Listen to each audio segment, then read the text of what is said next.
నమస్కారం వార్తలకు స్వాగతం. ముందుగా ముఖ్యాంశాలు.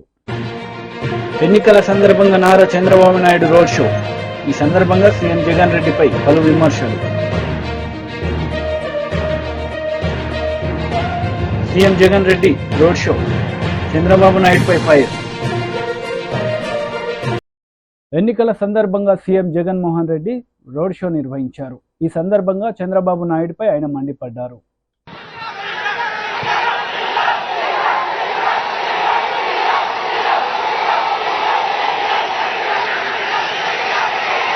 గతంలో ఎప్పుడూ జరగని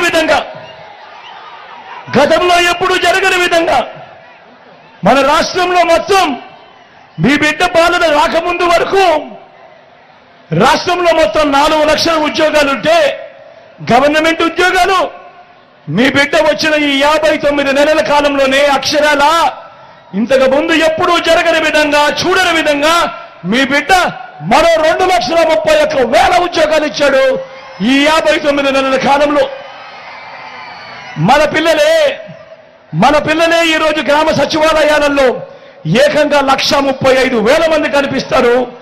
నా చెల్లెమ్మలు, నా తమ్ముళ్ళు ఈరోజు గ్రామ సేవలో కనిపిస్తా ఉన్నారు. మొట్టమొదటిసారిగా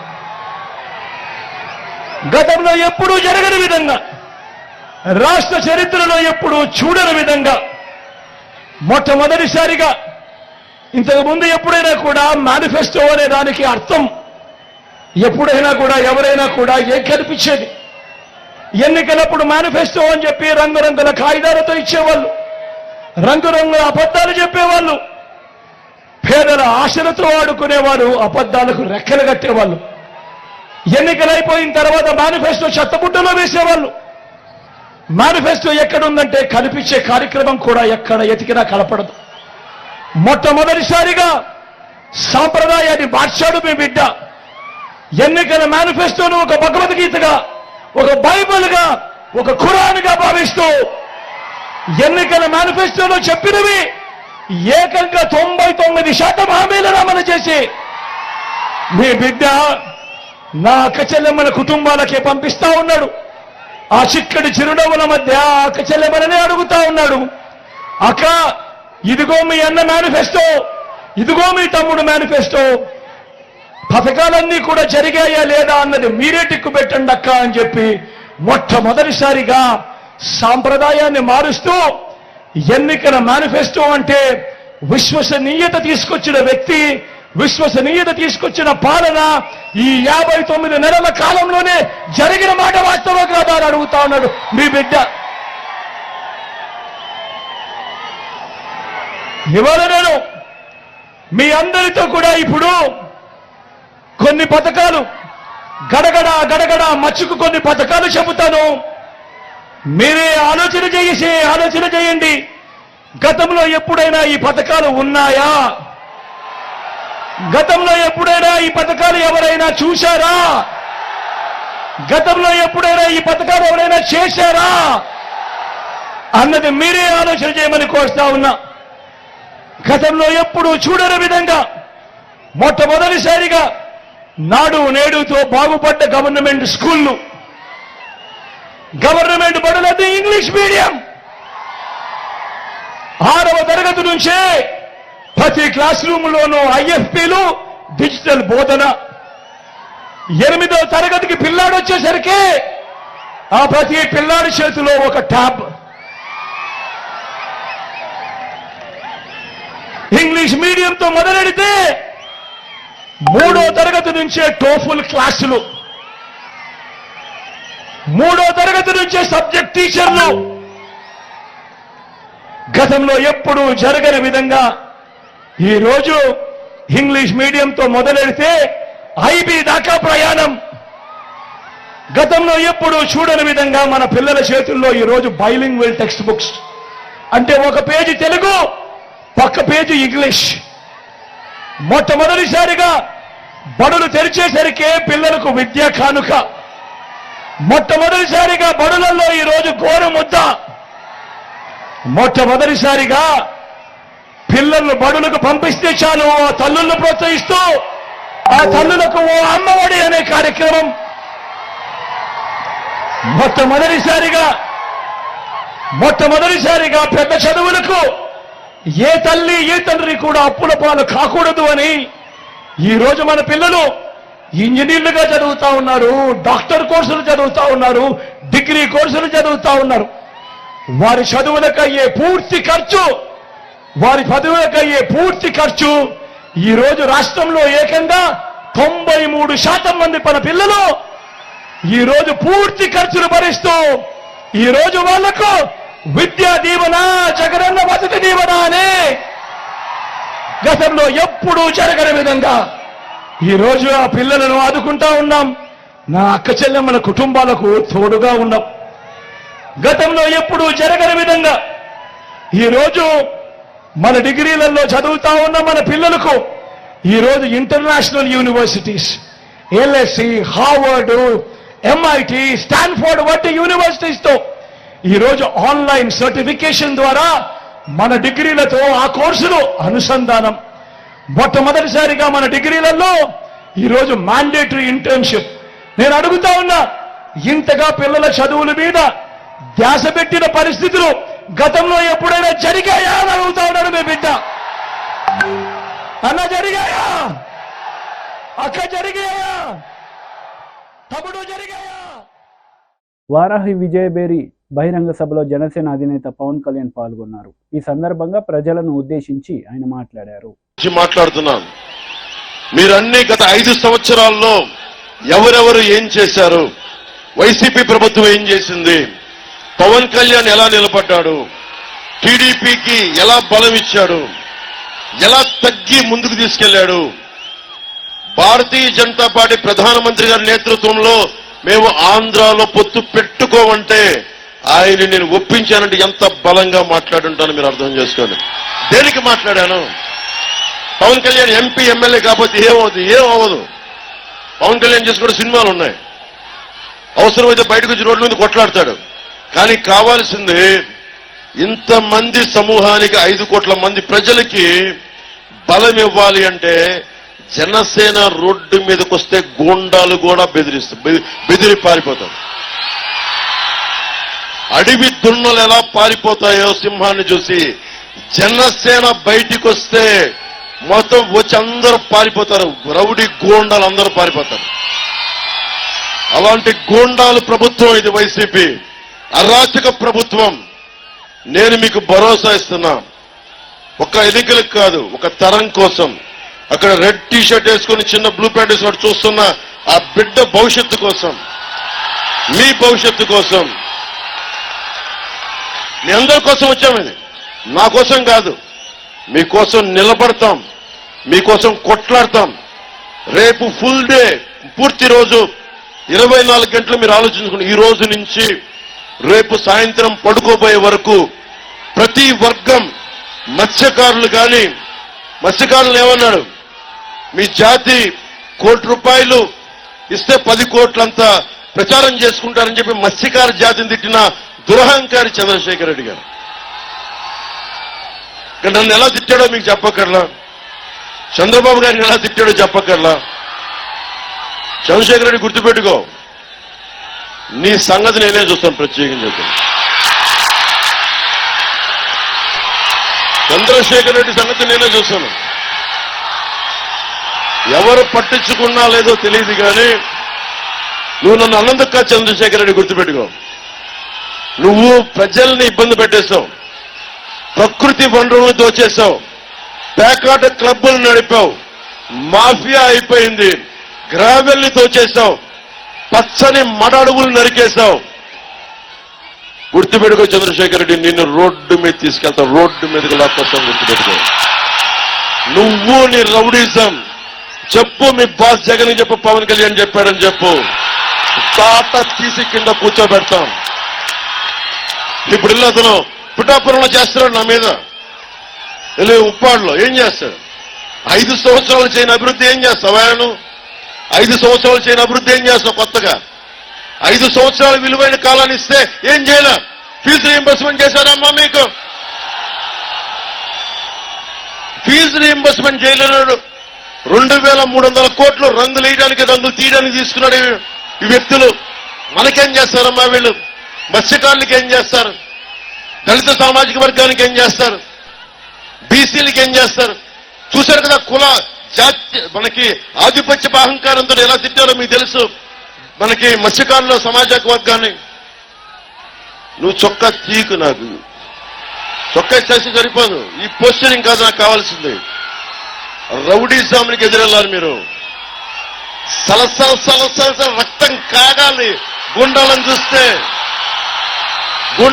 చూస్తే నిన్ను చూసి భయపడాలి చంద్రశేఖర్ రెడ్డి. ఆ స్థాయికి వెళ్ళి నువ్వు. అందుకని ప్రజాగలం సభలో టీడీపీ అధినేత నారా చంద్రబాబు నాయుడు పాల్గొన్నారు. ఈ సందర్భంగా ఆయన ప్రసంగించారు. సైకో వస్తే ఇంకే రాష్ట్రానికి పుట్టుగతులు ఉండవని అందరూ కూడా ముందుకొచ్చే పరిస్థితికి వచ్చారు. నేను ఒకటే మీ అందరు కోరుతున్నా, ఒక్క విషయమే చూడండి. నాడు మనం తీసుకొచ్చిన ఐటీ పాలసీ వల్ల ఒక రైతు బిడ్డ, ఒక సామాన్య యువతి, ఒక వెనుకబడిన వర్గాల బిడ్డ, ఒక ఎస్సీ విద్యార్థి ఈరోజు ప్రపంచం అంతా వెళ్లారు. మీరు ఒకటే గుర్తుపెట్టుకోవాలి, ఎన్నో తరాలు కాదు 20 సంవత్సరాల్లో నేను అవలంబించిన పబ్లిక్ పాలసీ వల్ల, ఐటీ వల్ల మన వాళ్ళు అన్ని దేశాలకు వెళ్లిపోయారు. బ్రహ్మాండంగా గ్లోబల్ సిటిజన్స్ గా తయారైపోయారు. ఈరోజు ప్రపంచంలో ఎక్కడికైనా వెళ్ళండి, ఆ దేశంలో మంచి ఇండ్లుండే కాలనీ దగ్గరికి పోతే అక్కడ ఇండియన్స్ ఉంటారు, వాళ్ళల్లో 40% తెలుగు వాళ్ళు ఉంటారు. అది నేను చూపించిన దారిని మీ అందరికీ హామీ ఇస్తున్నా. ఇప్పుడు నా ఆలోచన ఒకటి, తెలుగు వారిని అందరినీ గ్లోబల్ లీడర్స్ గా తయారు చేస్తా. ఈ ఊర్లో నువ్వు కూర్చొని కంపెనీ పెట్టి ప్రపంచం మొత్తం అన్ని దేశాల్లో పనిచేసే విధంగా ప్రోత్సహిస్తాను తమ్ముళ్ళు. అది నా ఆలోచన. 10,000 కిలోమీటర్ల నుంచి వచ్చారు వ్యవసాయ కూలీలు, పని కోసం పోయిన వాళ్ళు 1000 కిలోమీటర్లు తిరిగి వచ్చి సొంత డబ్బులు పెట్టుకొని నా కోసం, తెలుగుదేశం పార్టీ కోసం, ఎన్డీఏ కోసం, మా మిత్రుడు పవన్ కళ్యాణ్ కోసం వచ్చారంటే అది మాకుండే కమిట్మెంట్. అందుకే నేను అడుగుతున్నా, ఈరోజు మీరు చెప్పాలి, ఏం తమ్ముళ్ళు ఎవరికైనా ఉద్యోగాలు వచ్చాయని మిమ్మల్ని అడుగుతున్నా, వస్తాయని నమ్మకం ఉందని మిమ్మల్ని అడుగుతున్నా. ఇంకా ఎవరైనా రాకపోతే అందరికీ అప్పీల్ చేస్తున్నా, మీరందరూ రండి, ఓట్లేయండి. కొన ఊపిరితో ఉండే రాష్ట్రాన్ని కాపాడడానికి మీరందరూ చొరవ తీసుకోవాల్సిందిగా అందరినీ కోరుతున్నా. ఈ సమయంలో తమ్ముళ్ళు మిమ్మల్ని అందరినీ ఒక విషయం అడుగుతున్నా. ఈరోజు కొంచెం చల్లగా ఉంది, ఎల్లుండి ఎండ తీవ్రంగా ఉండొచ్చు, ఉండకపోవచ్చు. ఓట్లేస్తారా లేదా? ఎండకు భయపడతారా మీరు? ఒకవేళ నా ఓటు ఏమవుతుంది, ఏకపోతే ఏంటి అనుకుంటారా మీరు? ఓటు అనేది వజ్రాయుధం. సైకోని ఇంటికి పంపించడానికి వజ్రాయుధం. 7 గంటలకే రావాలి, 6 గంటలకు నిద్రలేయాలి. లేస్తారా లేదా? 7 గంటలకంతా రెడీ కావాలి. 7 నుంచి 10 గంటల వరకు అన్ని బూతులు కూడా ఫుల్ అయిపోవాలి. అందరూ ఓట్లేసేయాలి. అక్కడ కొంతమంది రౌడీంచడానికి వస్తే ఒకటే నేను చెప్తున్నా మీకు, సైకిల్ స్పీడ్ పెంచండి, అడ్డం వస్తే తొక్కుకుంటా పోండి, నేను చూసుకుంటా. ప్రజాబలం ముందర ఈ సైకోలు ఏమీ చేయలేరని చెప్పి నేను మీకు తెలియజేస్తున్నా.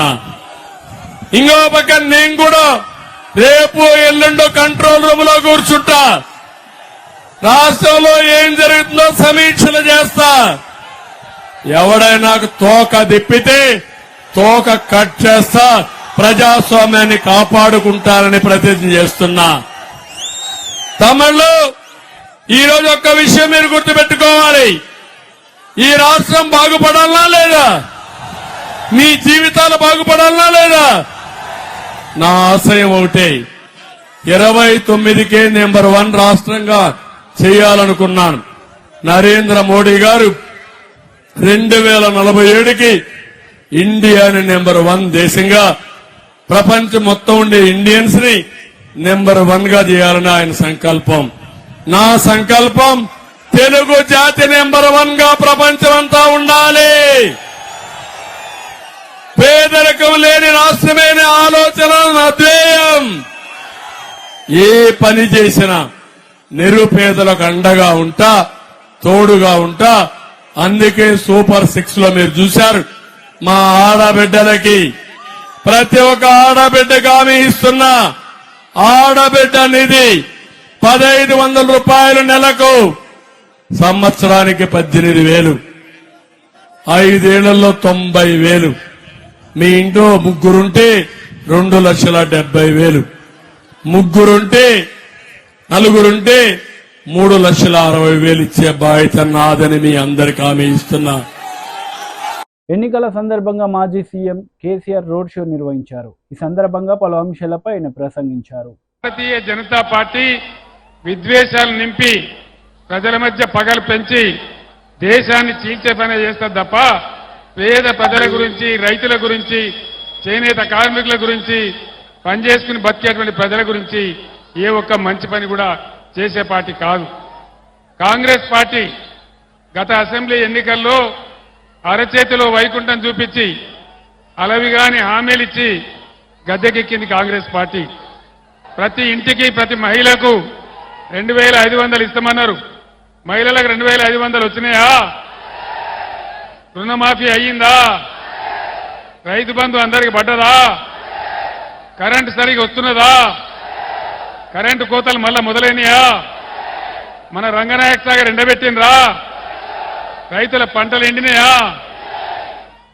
అంటే ఇది పరిస్థితి. ఒకటి స్కీమ్ పెట్టినరు, అది మహిళలకు బస్సు, అది టోటల్ గా ఫెయిల్ అయిపోయింది. ఒక సర్కస్ లాగా అయిపోయింది తప్ప ఎవరికి లాభం జరగలే. అందువల్ల మీ అందరినీ కూడా నేను కోరేది, అర్థం చేసుకొని వివేచనతోని మన రాష్ట్ర భవిష్యత్ కోసం, ఈ దేశ భవిష్యత్ కోసం ఆలోచించి ఓటేయాలి తప్ప ఓటు ఎప్పుడు కూడా ఆగమాగం వెయ్యకూడదు. ఏ ఒక్క హామీ అమలు కాలే, అవుతుందనే ఆశ కూడా లేదు. ఆ రోజు మనం 30,000 కోట్లు 2 దఫాలుగా రుణమాఫీ చేసినాం. ఈ ముఖ్యమంత్రి చెప్పినాడు, మీరు పరిగెత్తండి, లోన్ తీసుకోండి, డిసెంబర్ 9వ తేదీ నాడే 2 లక్షల రుణమాఫీ చేస్తామని చెప్పినారు. రుణమాఫీ జరిగిందా? ఏది కూడా జరగలే. 6 ప్రధాన హామీలతో పాటు 420 హామీలు ఇస్తే ఏ ఒక్క పని కూడా జరగలేదు. బీజేపీతోని ఏ ఒక్క పని జరగలేదు. అదే బీఆర్ఎస్ ప్రభుత్వం ఉన్నప్పుడు అన్ని వర్గాల ప్రజలను కులము, మతము అనే తేడా లేకుండా ఒక కోడి తన పిల్లలను కాపాడుకున్నట్టుగా అందరినీ కూడా వెనకకి తీసుకొని మనం ముందుకు పోయినాం. అందరిని కాపాడినాం, పేదల్ని కాపాడినాం. పేదవాళ్లకు, వృద్ధులకు 2,000 రూపాయల పెన్షన్ ఇచ్చినాం. ఈ ప్రభుత్వం 4,000 ఇస్తామని చెప్పినారు. 4,000 రూపాయల పెన్షన్ వచ్చిందా? రాదు కూడా, ఇక వచ్చే అవకాశం కూడా లేదు. మీ అందరికి నేను చేసే మనవి ఒకటే, మీరు చాలా గొప్ప స్వాగతం చెప్పినారు. నా గుండెల నిండా బ్రహ్మాండమైన సంతోషం కలిగింది. ఇప్పుడే హరీష్ రావు గారు చెప్పినట్టుగా మన అభ్యర్థి వెంకట్రామరెడ్డి మీకు తెలుసు. ఆయన ఇదే జిల్లాలో కలెక్టర్గా పనిచేసినాడు. ఈ జిల్లాను ఒకనాడు నేను ఎన్టీ రామారావు గారు ముఖ్యమంత్రిగా ఉంటే ఇదే చౌరస్తాలో సిద్దిపేట జిల్లా కావాలని నేను అడిగిన, కానీ ఎవరు చేయలే. కానీ నేనే ముఖ్యమంత్రి అయిన తర్వాత, తెలంగాణ వచ్చిన తర్వాత, హరీష్ రావు మంత్రి అయిన తర్వాత సిద్దిపేట జిల్లా చేసుకున్నాం. సిద్దిపేట జిల్లా చేయడమే కాదు, సిద్దిపేటకు రైలు కావాలని తెచ్చుకున్నాం, గోదావరి నీళ్లు తెచ్చుకున్నాం, సిద్దిపేట జిల్లా తీసుకున్నాం.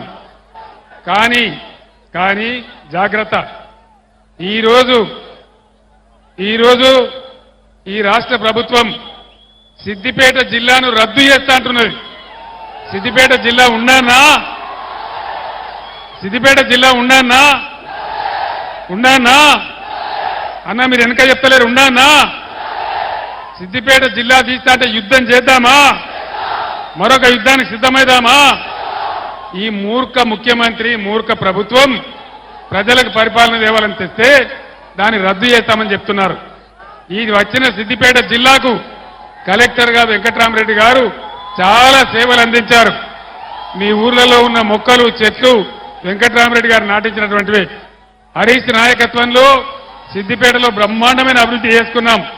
ఆ అభివృద్ధి కొనసాగాలంటే, మన హక్కులు రావాలంటే, మన నీళ్లు మనకే ఉండాలంటే ఖచ్చితంగా మొన్న ఎన్నికల్లో హరీష్కి ఇచ్చిన మెజార్టీ కంటే ఇంకో 20,000 మెజార్టీ ఇచ్చి 1,00,000 మెజార్టీ ఇచ్చి వెంకట్రామరెడ్డి గారిని గెలిపించాలి. గెలిపిద్దామా? సిద్దిపేట మెజార్టీ ఎంత? 1,00,000నా? 1,00,000 అంటే గ్యారంటీగా నేను ఇయ్యాలని డిక్లేర్ చేస్తున్నా. సిద్దిపేట మెజార్టీతోనే వెంకట్రామరెడ్డి గారి ఎంపీగా గెలిచిపోయిందని చెప్పి నేను తెలియజేస్తా ఉన్నా. వెంకట్రామరెడ్డి గెలుపులో సిద్దిపేట జిల్లా గెలుపున్నది, మెదక్ పార్లమెంట్ గెలుపున్నది. ఆయన డబ్బులకు ఆశపడి పదవులకు ఆశపడి వచ్చినవాడు కాదు. ఆయనకు ఆల్రెడీ వెంకట్రామరెడ్డి గారికి ఎమ్మెల్సీ పదవి ఉంది. ఆయన ఒక మాట చెప్పినాడు, నన్ను గెలిపిస్తే 7 నియోజకవర్గాలలో 7 కళ్యాణ మంటపాలు కట్టించి ₹1 పేదలకు ఫ్రీగా పెళ్లి చేస్తామని చెప్పినాడు. 100 కోట్లతో ట్రస్ట్ పెట్టి పేద విద్యార్థులందరికీ నేను చదువు చెప్పిస్తా నా సొంత డబ్బులతోనని వెంకట్రామరెడ్డి గారు చెప్పినారు. ఇటువంటి నాయకుడు గెలిస్తే మనందరికి గౌరవం, ప్రజలకు గౌరవం, అందరికి లాభం.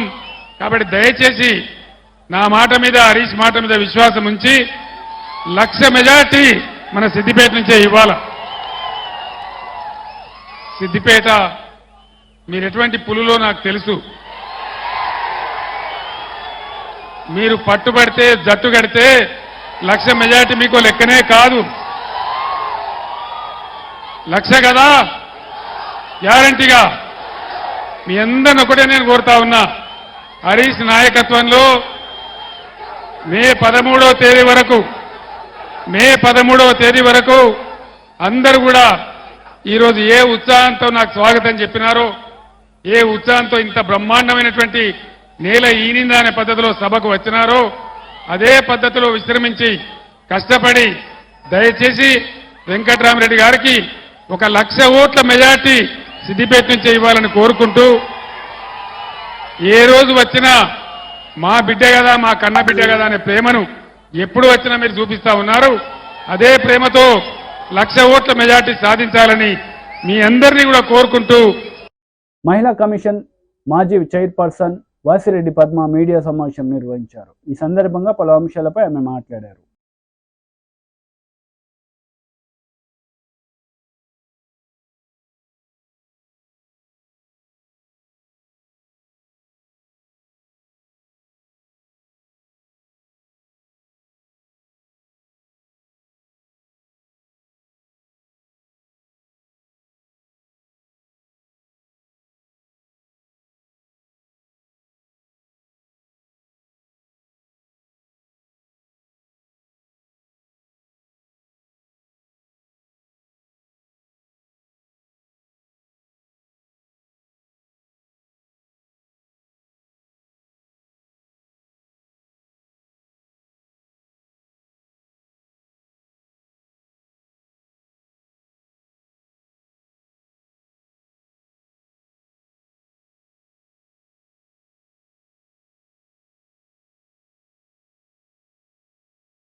వార్తలు ముగించే ముందు ముఖ్యాంశాలు మరోసారి.